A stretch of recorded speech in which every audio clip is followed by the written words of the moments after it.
Mga kugmohon, showbiz balita sa ta karon ha. Kay kani murag gikalat guni sa internet karon no kung unsa ba ka ni katinuod. Catherine Bernardo ug Daniel Padilla nagkabalikan na. So unsa man ni katinuod guys kay murag sa akong wala ni daghan naman kay mga humor nga kalat ang kabalikan sila. So atong tan-awon kung tinuod bagyo dino. But before that, please follow sa akong Facebook page Kugman Reaction Vlog, sa atong TikTok account Kugman Reaction Vlog ug sa atong YouTube account Kugman Reaction Vlog. So di na nato nito gayon ato nang i-play ang video. Play video. Mainit na usapan ngayon sa social media ang post ni Sian Gaza kung saan sinasabing nagkabalikan na umano sina Catherine Bernardo at Daniel Padilla. Kaya naman ang mami ng aktres to the rescue para linawin ang issue. Chikang umaabante mula kay DJ Tinkeber. Usapan ngayon ng mga madlang netizen at mga chismosa nating kapitbahay ang post sa social media ng pambansang marites na si Sian Gaza. Ayon sa naturang post, nagkabalikan na raw di umano ang mag-ex-jowa na sina Catherine Bernardo at Daniel Padilla o mas kilala sa tawag na Katniel.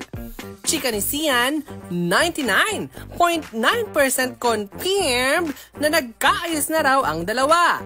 Yan daw ay galing sa isang source na nag-isplok sa kanya.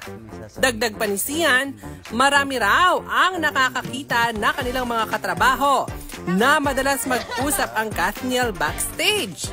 May mga lihim rin daw na pagtatagpo ang dalawa. Kaya naman, sabi ni Sian ay nagkaayos na raw talaga ang Katniel. Pero nabanggit na rin ni Manay Christopher Min nitong mga nakaraang linggo sa kanyang programang Showbiz Now na sa kanyang YouTube channel na di umano'y palihim ngang nagkikita ang Katniel.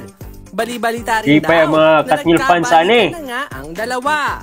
Mari namang pinabulaanan ng ina ni Catherine na si Mami Min Bernardo ang kumakalat na chika online. Mami, kumustahin mo naman yung mga post ni Catherine?